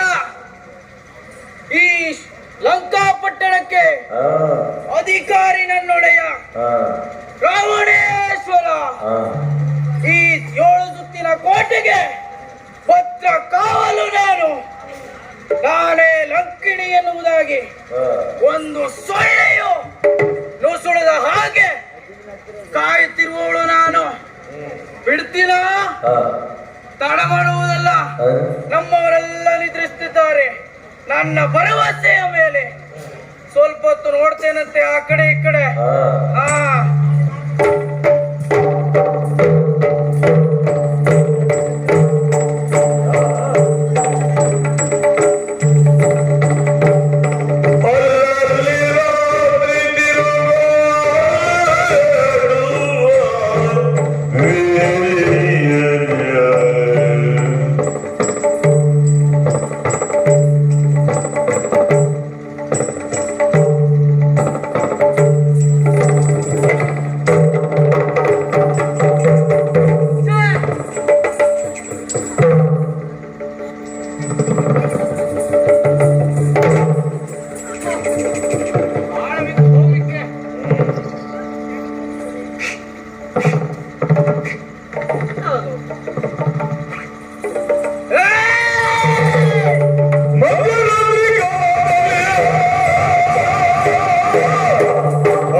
ಬಂದಿದ್ಯಾ ನಿನಗೇನು ಹೇಳೋರು ಕೇಳೋರು ಯಾರು ಇಲ್ವಾ? ನಮಗೆ ಯಾರು ಕೇಳುವವರು? ಹೇಳುವುದನ್ನು ಬರುವುದನ್ನು ಬಂದು ಬಿಟ್ಟು ಈ 7 ಸುತ್ತಿನ ಕೋಟೆಯನ್ನು ದಾಟಿ ಇಲ್ಲಿವರೆಗಾಗಿ ಬಂದಿದ್ದೀಯಾ. ಅಲ್ಲದೆ ನಮ್ಮವರೆಲ್ಲರೂ ಕಣ್ತಪ್ಪಿಸಿ ಹಾಗೆ ನಮ್ಮಲ್ಲಿರುವ ವಿಶೇಷತೆಯನ್ನು ನೋಡಿದ್ಯಾ? ಏನು? 7 ಸುತ್ತಿನ ಭದ್ರಕೋಟೆ ಅದು ದಾಟಿ ಬಂದಿದ್ದೇನಲ್ಲ. ಅದರ ಆಚೆ ಕಂದಕಗಳಿವೆ, ನೋಡಿದ್ದೇನಾ? ಅದ್ರ ಕಂದಕದಲ್ಲಿ ಇರುವಂತಹ ವಿಷಜಲ ಪ್ರಾಣಿಗಳು ನೋಡುವ ನೋಡುವ ನಿನ್ನನ್ನೇ ಬಡಿದು ನುಕ್ಕುವಂತಹ ಮೊಸಳೆಗಳು ಅಂತದ್ದೆಲ್ಲ ಬಿಟ್ಟು ದಾಟಿ ಬಂದಿದ್ದೀಯ ಅಂತ ಆಯ್ತು. ಹಾಗಾದ್ರೆ ನನ್ನ ಎದುರಿಗೆ ಸಿಕ್ಕಿದೆಯಲ್ಲ ನೀನು, ಬಿಡ್ತೀನ? ನಿನಗೇನು ಮಧ್ಯರಾತ್ರಿಯಲ್ಲಿ ಅತ್ತಿಂದಿತ್ತ ಇತ್ತಿಂದತ್ತ ತಿರುಗಾಡ್ತಾ ಇದ್ಯಾ? ನಿದ್ರೆ ಇಲ್ವೇನೋ ನಿನಗೆ? ನನಗೆ ನಿದ್ದೆ ಇಲ್ವ ಅಂತ ನೀನು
ಏನು ಕೇಳ್ತಾ ಇದ್ದೀಯ?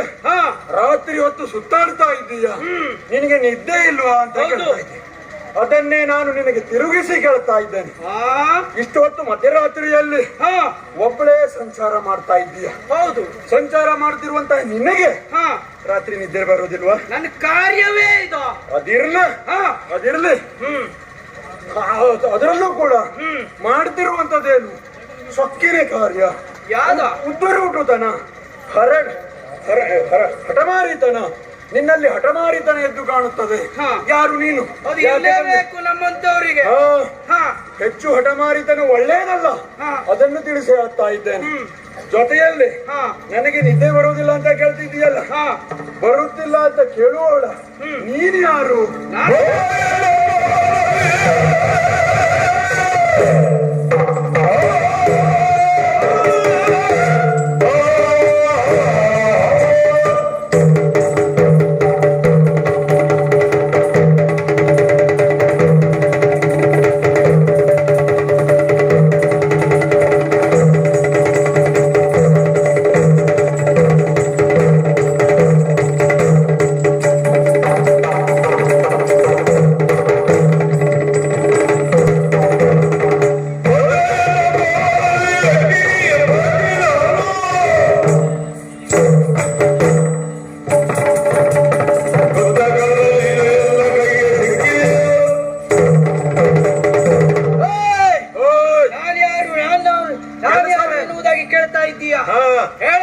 ಕೇಳು.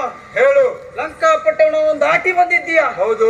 ಈ ಭದ್ರಕೋಟೆಗೆ ಹಾ. ಅಂದ್ರೆ 7 ಸುತ್ತಿನ ಕೋಟೆ ಇದು. ಹಾ. ಅದಕ್ಕೆ ಕಾವಲು ನಾನು. ಯಾರು? ಹೆಸರು ಗೊತ್ತುಂಟಾ? ನಾನು. ಲಂಕಿಣಿ. ಲಂಕಿಣಿ. ಲಂಕಿಣಿ. ಕಿಣಿಕಿಣಿ. ಕಿಣಿಕಿಣಿ ನೀನು. ನಿನ್ ಜಾತಿ ಅವನು. ಏನು? ಲಂಕಿಣಿ. ಲಂಕಿಣಿ. ಹಾ. ಸಾಯ್ಬೇಡ್ರೆ ನಿನ್ನ ಕೆಲಸ. ನಮ್ ಜಾತಿನೇ ಅಂತದ್ದು. ಹಾ, ಕೂಗು ಜಾತಿ. ಹೌದು. ಹಾ. ಹಾ. ನಿನ್ನ ಕೆಲಸ ಇಲ್ಲಿ ಕಾವಲನ್ನು ಮಾಡುವುದು, ರಕ್ಷಣೆ ಮಾಡುವುದು ನಿನ್ನ ಕೆಲಸ. ನಾನ್ ರಕ್ಷಣೆ ಮಾಡುವುದಾಗಿ ಹಾ. ಅವರು ನಮ್ಮವರೆಲ್ಲ ನೆಮ್ಮದಿಯಿಂದ ನಿದ್ರಿಸ್ತಾ ಇದ್ದಾರೆ. ಓಹೋ, ಹಾಗೆ. ಅದು ನಂಬಿಕೆ ಅದು. ಹಾ. ಹಾ. ಹಾ. ಇಲ್ಲಿವರೆಗಾಗಿ ಬಂದಿದೆಯಲ್ಲ, ಹಾ. ನಿನ್ನ ಮೇಲೆ ಬಹಳಷ್ಟು ಅನುಮಾನ. ಹಾ. ಯಾವುದೋ ಒಂದು ರೀತಿಯ ಕಳ್ಳನ ಕಾಣ್ತಿದೆ. ಕಳ್ಳ. ನಾನು ಕಳ್ಳನ? ಹೌದು.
ಕಳ್ಳ ಎನ್ನುವುದಾಗಿ ಸಂಬೋಧಿಸ್ತಾ ಇದೆಯಾ? ಜಾಣೆ. ಆದ್ರೆ ಒಂದು ಮಾತುಂಟು. ಯಾಕೆ ಜಾಣೆ ಅಂತ ಕರೆದೆ? ಯಾಕೆ? ಕೆಲವೊಮ್ಮೆ ನಿನಗೂ ಗೊತ್ತಾಗ್ತದಲ್ಲ, ಬೇರೆಯವರು ಬರ್ತಾರೆ ಕದೀತಾರೆ ಎನ್ನುವುದಾಗಿ. ಆದ್ರೆ ನಿಮ್ಮಷ್ಟು ದೊಡ್ಡ ಕಳ್ಳರಿಲ್ಲ ಬಿಡು. ಯಾಕೆ ಹೇಳ್ತಾ ಇದ್ದೇನೆ ಮಾತನ್ನ? ಯಾಕೆ? ಬಂದದಂತೂ ಸರಿ, ಬಂದಿದ್ದೇನೆ ಈ ಪ್ರದೇಶಕ್ಕೆ. ಯಾಕೆ ಬಂದಿರುವುದು? ಕಳ್ಳತನ ಮಾಡುವುದಕ್ಕಲ್ಲ. ಮತ್ತೆ ನಾನು ಕಳ್ಳನಲ್ವೇ ಅಲ್ಲ. ಎಂತೆಂತ ಕಳ್ಳರು ನಿಮ್ಮೂರಲ್ಲಿದ್ದಾರೆ. ಬೇರೆಯವರ ಹೆಂಡತಿಯನ್ನೇ ಕದ್ಕೊಂಡು ಬರುವಂತ ಕಳ್ಳರು ನಿಮ್ಮೂರಲ್ಲಿದ್ದಾರೆ. ಅಂತದ್ರಲ್ಲಿ ಯಾಕೆ ಬೇಡ? ವಿಷಯ ಉಂಟು, ಅದಕ್ಕೆ ಹೇಳ್ತಾ ಇದ್ದೇನೆ. ನಮ್ಮ ಶ್ರೀರಾಮ ಪ್ರಭುವಿನ ಹೆಂಡತಿಯಾಗಿರುವಂತ ಜಾನಕಿ ದೇವಿ, ಅವಳನ್ನ ನಿಮ್ಮ ಒಡೆಯ ಯಾರು? ರಾವಣೇಶ್ವರ ಅಲ್ವಾ? ಆ ರಾವಣೇಶ್ವರ ಕದ್ದುಕೊಂಡು ಬಂದಿದ್ದಾನೆ. ಅವರ ಕಾರ್ಯ ಅದು. ಕಳ್ತನ ಮಾಡುವುದಾ? ಇದು ನಾನು ಹೊಸದಾಗಿ ಕೇಳ್ತಾ ಇರೋದು. ರಾವಣೇಶ್ವರನ ಕಾರ್ಯ ಕಳ್ಳತನ ಮಾಡುವುದು ಎನ್ನುವುದು. ನಮ್ಮೊಡೆಯ ಮಾಡುವಂತ ಕಾರ್ಯ ನಾವು ಹೊಗಳೇಬೇಕು. ಅಲ್ಲ, ನೀವು ಹೊಗಳದಲ್ಲ. ಈಗ ನೀವು ನಿಮ್ಮ ಒಡೆಯ ಕಳ್ಳ ಅಂತ ನೀನು ಹೇಳುದು, ನಾನು ಕಳ್ಳ ಅಂತ ಹೇಳದಲ್ವಾ? ನಿಮ್ಮ ಒಡೆಯ ಕಳ್ಳ ಅಂತ ಹೇಳದ ನೀನು. ನಮ್ಮೊಡೆಯ ನಾನು ರಾವಣೇಶ್ವರನ ಬಗ್ಗೆ ತಿಳ್ಕೊಂಡಿದ್ದೇನೆ. ಏನು? ತ್ರಿಭುವನದಲ್ಲ ನಮ್ಮ ರಾವಣೇಶ್ವರ ಜೊತೆಯಲ್ಲಿ ಸಕಲ ಶಾಸ್ತ್ರ ವಿದ್ಯೆಗಳನ್ನು ಕಲಿತುಕೊಂಡಿದ್ದಾನೆ. ಜೊತೆಯಲ್ಲಿ ನಿಮ್ಮಂತವ್ರು ಇಟ್ಕೊಂಡು ಬೇಡದಿದ್ದನ್ನು ಮಾಡ್ತಾ ಇದ್ದಾನೆ. ಆ ಮಾಡುವುದಕ್ಕೆ ನೀವು ಕರತಾಳವನ್ನು ತರ್ತಾ ಇದ್ದೀರಿ. ನೀನು ಮಾಡುವುದೇ ಸರಿ ಎನ್ನುವುದಾಗಿ ಇನ್ನು ದೊಡ್ಡ ದೊಡ್ಡ ಕಳ್ಳತನ ಮಾಡ್ತಾನೆ. ಹಾಗಾಗಿ ಕಳ್ಳ ನಾನಲ್ಲ, ನಿಮ್ಮೂರಿನಲ್ಲಿರುವವರು, ನಿಮ್ಮ ಒಡೆಯ. ನೀನೇ ಹೇಳ್ದ, ನಾನಲ್ಲ. ನೀನೇ ಹೇಳದ್ದು ನನ್ನ ಒಡೆಯ ಕಳ್ಳ ಎನ್ನುವುದಾಗಿ. ಹಾಗಾಗಿ ಕಳ್ಳ ನಾನಲ್ಲ. ಆದ್ರೆ ನಾನು ಯಾರು ಎನ್ನುವುದಕ್ಕೆ ನಿಮಗೆ ಪರಿಚಯ ಬೇಕು. ನನ್ನನ್ನು ಅನೇಕ ರೀತಿಯಾಗಿ ಕರೀತಾರೆ. ಏನು? ವಾಯು ಗೊತ್ತುಂಟ? ವಾಯು ಯಾವುದಂದ್ರೆ ಬಹಳ ವಾಯು ಉಂಟು. ಜ್ಞಾನ, ಪಾನ, ಸಮಾಧಾನ, ಅದೆಲ್ಲ ಬಹಳ ವಾಯು ಉಂಟು. ಆ ವಾಯುಗಳಲ್ಲಿ ಜೀವಂತ ಇರುವಂತ ವ್ಯಕ್ತಿ ಗೊತ್ತಾಗ್ತದೆ ವಾಯು ಯಾವುದು. ಯಾಕೆ? ಪ್ರಾಣವಾಯು, ಉಸಿರಾಡುವಂತ ವಾಯು, ಮರುತ ಎನ್ನುತ್ತೇವೆ ನಾವು. ಆ ಮರುತನ ಮಗನಾಗಿರುವುದರಿಂದ ನನ್ನನ್ನು ಮಾರುತಿ ಎನ್ನುವುದಾಗಿ ಕರೀತಾರೆ. ಅಷ್ಟೇ ಅಲ್ಲ, ಅಂಜನಿ ದೇವಿ ಅವಳು ನನ್ನ ಮಾತೆ. ಆ ಅಂಜನಾ ಮಾತೆಯ ಸುಪುತ್ರನಾಗಿರುವುದರಿಂದ ನನ್ನನ್ನು ಆಂಜನೇಯ ಎನ್ನುವುದಾಗಿ ಕರೀತಾರೆ. ಆಂಜನೇಯ. ಇವೆಲ್ಲದಕ್ಕಾಗಿ ವಿಶೇಷವಾಗಿ ಇನ್ನೂ ಒಂದುಂಟು. ಇದು ಕಾಣ್ತಾ ಇದೆಯಲ್ವಾ? ಹನು ಎನ್ನುವುದಾಗಿ ಈ ಪ್ರದೇಶಕ್ಕೆ ಹೇಳ್ತಾರೆ. ಈ ಹನು ಇರುವಂತದ್ದು, ನಿನಗೂ ಹನು ಇದೆ, ಒಪ್ಕೊಳ್ತೇನೆ. ಆದ್ರೆ ಎಷ್ಟಿಲ್ಲ ಬಿಡು. ನನಗಿರುವಂತಹ ಅನುಭವ ವಿಶೇಷವಾದದ್ದು, ಕೆಲವರಿಗಿರೋದಿಲ್ಲ. ನಿನ್ನ ಮಂಗ ಅಂತಾನೆ ಕರಿತಾ ಇದ್ರು. ನನಗಿದೆ ಏನು ವಿಶೇಷ, ಈ ಭಾಗ ಉಬ್ಬಿರುವುದರಿಂದ ಹನು ಭಾಗ ಉಬ್ಬಿರುವುದರಿಂದ ಹನುಮಂತ ಎನ್ನುವುದಾಗಿ ನನ್ನನ್ನು ಕರೀತಾರೆ. ಎಂತದ್ದು ಹನುಮಂತ.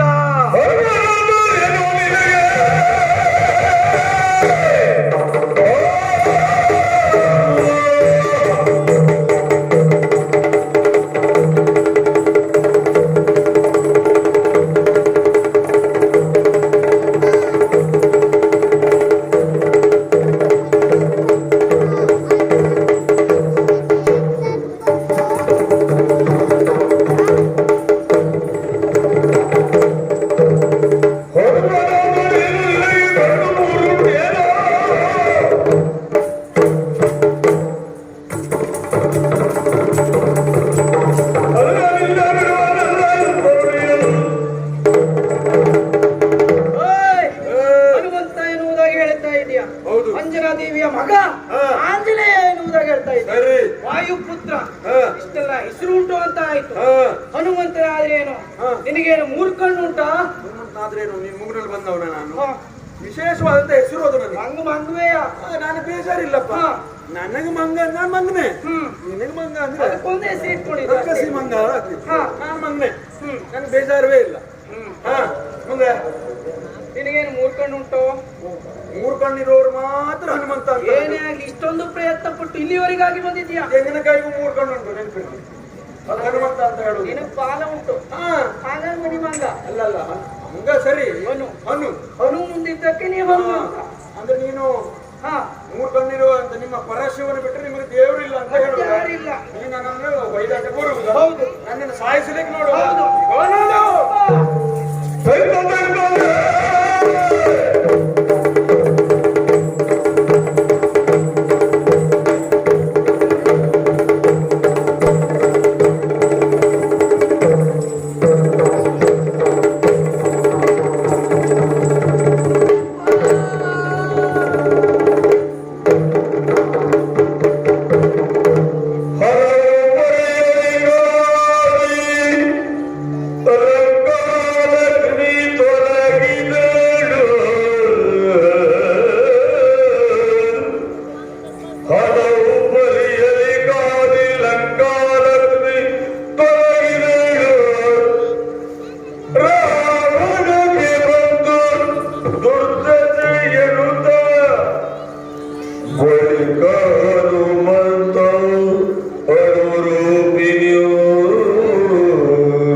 ನಡೆದು ಹೋಯಿತು. ರಕ್ತಶಿಲೆಯಾಗಿರುವಂತಹ ಈ ಲಂಕಿಣಿ ಹೋರಾಡುತ್ತಾ ವಜ್ರಮೂರ್ತಿಯಿಂದ ಒಮ್ಮೆ ಬಿಗಿದೆ. ತತ್ಕ್ಷಣದಲ್ಲಿ ಹಸುನೀಗಿ ನಭೋಮಂಡಲಕ್ಕೆ ಒಂದು ಜ್ಯೋತಿ ಬೆಳಗಿತು. ಜ್ಯೋತಿಯೊಂದು ನನ್ನ ಮುಂದೆ ಬಂದು ಬೃಹದಾಕಾರ ಒಂದು ಹೆಣ್ಣಿನ ರೂಪವನ್ನು ಪಡೆಯಿತು. ನೋಡಿದಾಗ ದಿವ್ಯ ಪ್ರಭೆಯನ್ನು ನನ್ನಲ್ಲಿ ಗೋಚರಿಸಿತು. ಒಮ್ಮೆ ನಮಸ್ಕರಿಸಿಕೊಂಡೆ.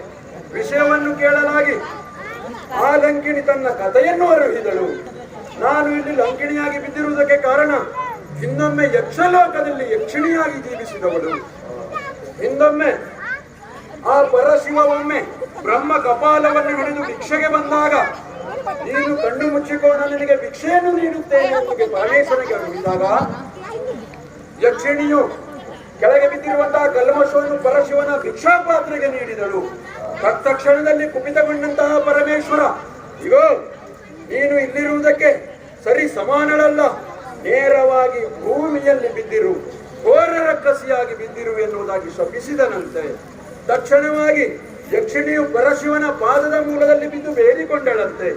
ಆ ಕ್ಷಣದಲ್ಲಿ ಪರಶಿವನು, ಮುಂದೊಮ್ಮೆ ಒಂದು ಕಾಲ ಬರುತ್ತದೆ, ನನ್ನದೇ ರುದ್ರಾಂಶ ಸಂಭೂತನಾಗಿರುವಂತಹ ಆಂಜನೇಯ ಎನ್ನುವಂತಹ ವ್ಯಕ್ತಿ ನಿನ್ನ ತಲೆಯ ಮೇಲೆ ವಜ್ರ ಮುಷ್ಟಿಯನ್ನು ಯಾವತ್ತು ಇರಿಸುತ್ತಾನೋ ಆ ದಿನ ನಿನಗೆ ಮೋಕ್ಷ ಸಿಗುತ್ತದೆ ಎನ್ನುವುದಾಗಿ ಸಂತೋಷಗೊಂಡಂತಹ ಲಂಕಿಣಿಯು ಮೋಕ್ಷ ಹೊಂದಿ ನನ್ನೆದುರಿಗೆ ಬಂದು ನಿಂತು ಅವಳ ಯಕ್ಷಲೋಕವನ್ನು ಸೇರಿಕೊಂಡಳು. ಇದೇ ಅಲ್ಲದೆ ಇದರಿಂದ ಏನು ತಾತ್ಪರ್ಯ? ಇವಳು ಕೇವಲ ಯಕ್ಷಿಣಿಯಲ್ಲ, ಈ ಲಂಕಾಪಟ್ಟಣವನ್ನು ಕಾಯುತ್ತಿರುವಂತಹ ಲಂಕಾ ಲಕ್ಷ್ಮಿಯೇ ಆಗಿದ್ದಳು. ಈ ಲಂಕಾ ಲಕ್ಷ್ಮಿಯೇ ಹೋದ ಮೇಲೆ ರಾವಣನಿಗೆ ಬಂತು ದುರ್ದೆಸೆ. ಹಾಗಾಗಿ ರಾವಣನ ಅಂತ್ಯಕಾಲ ಬರುವುದು ಸನ್ನಿಹಿತದಲ್ಲೇ ಇದೆ ಎನ್ನುವುದಾಗಿ ನಮಗೆ ಗೋಚರಿಸುತ್ತಾ ಇದೆ. ತಡ ಮಾಡುವುದಲ್ಲ, ಬೃಹದಾಕಾರವಾಗಿ ಬೆಳೆದಿರುವಂತಹ ನನ್ನ ಈ ದೇಹದಿಂದ ಮುಂದೆ ಸಾಗುವುದಲ್ಲ. ರಕ್ಕಸರಿರುತ್ತಾರೆ, ನನ್ನ ಗುರುತು ಹಿಡಿಯುತ್ತಾರೆ.